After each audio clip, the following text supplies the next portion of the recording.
It's time to see who's going to take the lead in game number 1 between MMA and Trap.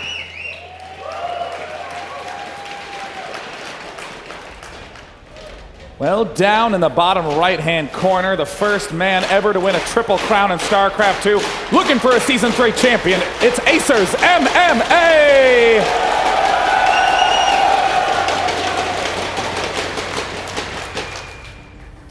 Spawning up or yonder top left position. Known for being one of the most stable, solid late-game Protosses. Will he be able to get there and win today? It is STX Soul's Trap!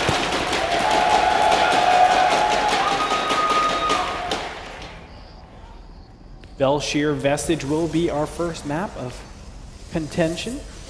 And I feel like this is a great map overall. Surprisingly for Trap, I would say. A lot of the early game aggression, yes, there's multiple angles that you can attack a Protoss, but when it comes down to it, the Colossus are able to do enough AoE, or even the High Templars are enough, enough to do enough AoE to stop any SCV pulls. So a lot of times on this map, it's not saying it's completely disregarded, but you can say SCV pulls are maybe 80% efficiency or 70% efficiency of normal open maps. Yeah, I mean, you just look at these entrances right here, trying to get in the early SCV trains. There's the force fields that can naturally go down there, or even just Zealot walls plus Colossus. Or my favorite, a Storm. Storms on ramps are one of the coolest things in StarCraft 2, especially when there's lots of Terran units on it. Take that, Terran players. MMA is opening with his pretty traditional fast gas play. He loves opening Reapers, and this is a fantastic map to do it on, given how close these are by Reaper distance. I'm surprised he's not abusing the fact that Trap is so just standard to begin with. But I guess he's just saying, well, Trap, he does prepare for players. Let's not try to roll the dice first game. It is his first match here in the group stages. This is kind of a surprisingly early scout from a lot of what we see out of MMA, but lines up very nicely with this timing of this Reaper, being able to see the expansion, maybe throw down a block, and then the SCV will arrive, the Reaper will arrive in time.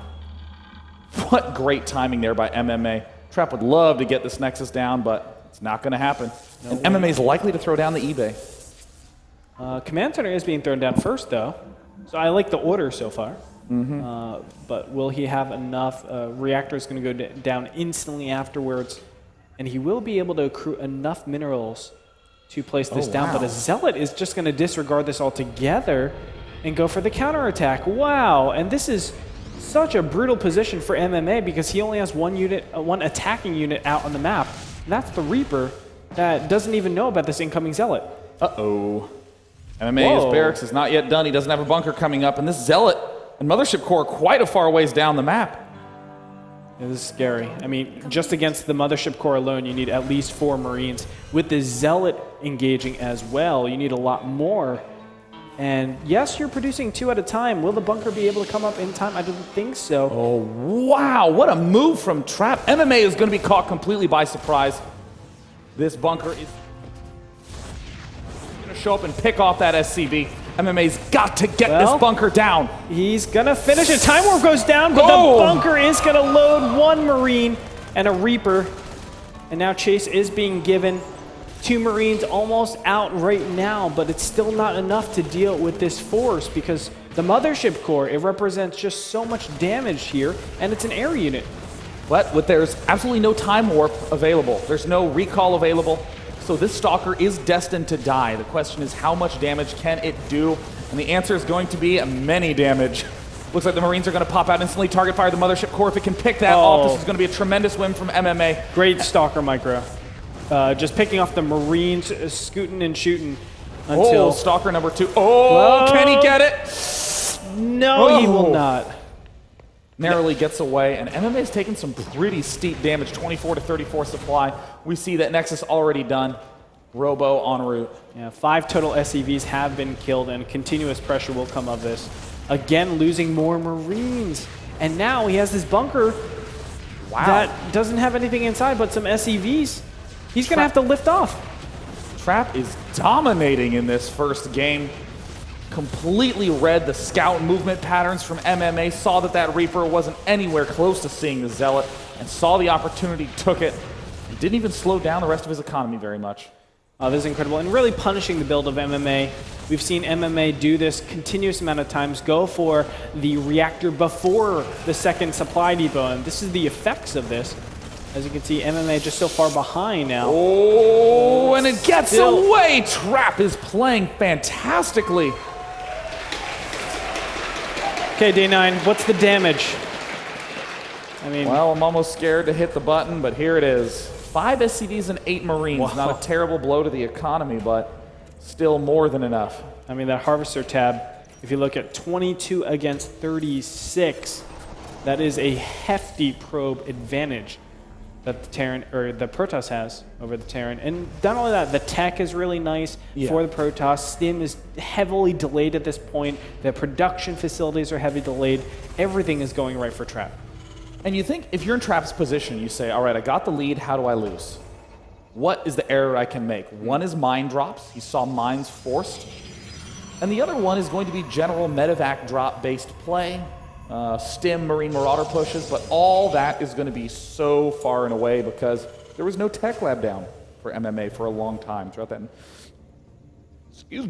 entire push, there was really not that much that MMA could do tech-wise. So Trap, these look like perhaps wasteful cannons, but this is going to allow Trap to expand almost immediately to his third because there's just no threats that can pierce him at this point. Normally you have to go up to like 5 gateways, I would say, just to expand. You don't have to necessarily make units, but you absolutely have to make that production to keep up with your opponent.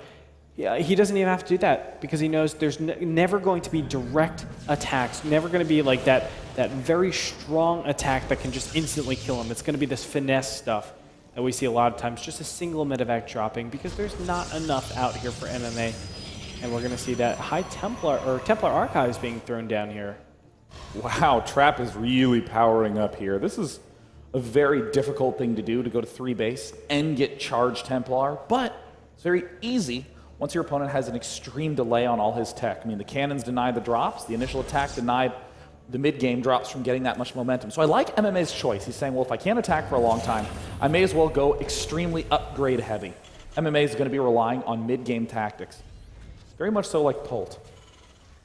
And I don't know what MMA can do from here. He does need to get stuff done right now. He is behind from the beginning stages. The income tab showing 42 to 55 harvesters. The actual income of minerals is pretty even because of mules, but he should be pretty far ahead normally in conventional TVPs. You need that surge to pay for all of your production facilities and at the same time just get that consistent, I would say, map control. So a lot of units out in the field, so you have a lot of time to deal with to get the right composition, whether it be Ghost or Viking. Yeah, definitely. This is a tough position for MMA. Trap has been playing impeccably. I mean, look at this. Charge is done as the medevacs finish. Ugh. Everything is in good shape. Cannons are being placed up. Normally, as a Protoss player, you're trying to avoid building those cannons. You only build them if you are desperately looking for defense. But Trap, finding the situation where it's the perfect choice. Trap even getting up the Warp Prism. He's going to go defense plus counterattack. But what is his Warp Gate count at? Well, the Warp Prism is going to go directly onto the same medevacs. And if he can pick this off, Stim, yes, he gets all 4 of them. None of the Zealots unloaded there. That's a nice 600 mineral pickup. Going to get a little bit of extra bonus material, but Trap, being an excellent spotter himself, sees the expo, going to take it down. MMA being tracked by those observers everywhere he goes. MMA is going to be forced to lift again. It's a long haul before MMA can get himself up, and oh baby, it looks like there's a timing coming up. Ghosts are normally a very dicey move to do this quickly. So it's likely going to be an SCV pull follow-up from MMA, who's looking for an opportunity to pick off this small force. Yeah. Normally this is considered very risky, but in this position, because he's been so far ahead, this seems so natural. Now moving into the 3rd base, taking out 2 quick Zealots, he will be able to pick out of here pretty soon, as there are just way too many units. Wow, nice moves from MMA. Great stuff. I mean, kills 2 Zealots, he's efficient, kills it in an extra cannon, and then from there picks up, gets out of there with all of his units still maintaining. And as you said, with the fast Ghosts, you want to make sure you have that big ball. So it doesn't matter if you have an upgrade advantage, you'll still be able to be impregnable. You can never get that surround with mass Zealots. There's, I was going to be leaning heavily towards the, oh yes, definitely going to be the SCV pull. I've seen him do this exact thing 3 times in WCS EU, but MMA is doing a couple of things that are discordant with that. He's going for the 2-2 upgrades as well, so maybe he'll go for an SCV pull, but the only timing would be in what, 3 minutes when his upgrades are done? That's too long to wait. So maybe MMA is actually readjusting his plan, because he did go for this Ghost Academy play after his third was lifted. Every time we've seen MMA do an SCV pull, it's always off of 1-1, and he never gets the armory. So this is a clear indicator, to me at least, that he probably won't do something like this. And he really does flourish at this point in the game when it's mid-game, end-game stages. We talk about how he has a lot of tricky builds, but he also has fantastic end-game. And we're seeing that right now as he's able to take small little advantages. Oh, it's outside of MMA's vision range. This is going to be a Storm and Zealot warp and drop. More Zealots being warped in on the left side. Movement from Trap in middle center, but there's the drop in the main. And now he goes over to the main. Oh, he's just going to warp in. Oh, I love this. He saves the High Templar because right now MMA has no indicator to know he should be microing against Storm, but in a blink of an eye, he's going to be very, very surprised. There's the hot pickup. And it looks like while all this is going on, MMA is attempting a Doom counter drop in the main. 3 attacks going on at the same time into the third base. High Templars will be able to connect on some SCVs, but now defending the main base, this is the big priority. Oh, the High Templar falls. And up in the main base, oh my god, MMA has gotten an advantage in this angling. These Zealots aren't doing anything. Look at that, he's nestled nicely between the refinery and the gateway. Every Zealot goes down. Warpins instantly get evaporated. MMA's gonna have to rally up into his main base. There's more warp-ins. Trap is just trying to out-muscle MMA, taking a huge loss. There's the SCV pull. Tremendous storms from Trap. But it looks like the Nexus, the key defensive linchpin in the main base, is going to fall. It goes down. Wow, incredible play so far. 2-2 just hit right now for MMA, so his army will be a little bit more sturdy. Now going into the natural base, does Trap have anything to deal with this? Big pylon powering all of those gateways could be unpowered. There's another big storm on a ramp, Day 9. MMA is doing his best to withstand this crazy counter aggression, but it is 25 probes to 56. Oh gosh. Wow, taking out the High Templars, nicely done. He needs to get out of there. Oh. It's a nice indication from MMA that it is going to be a retreat from Trap. Why would he warp in these Templar unless he was planning on heading home? We see that Trap is still wreaking havoc, and this is going to be a forced all-in time for MMA. He's lost the Ghost Academy. He has no opportunity to get snipes for those Stormers. He's going to try to desperately target the Templar Archive, and he... Just one shot away. This is the most unfair thing I've ever seen. If there's maybe a way that he could like transfer into that one and then drop, MMA will be up against more Storms. Second backup Templar Archives just in case.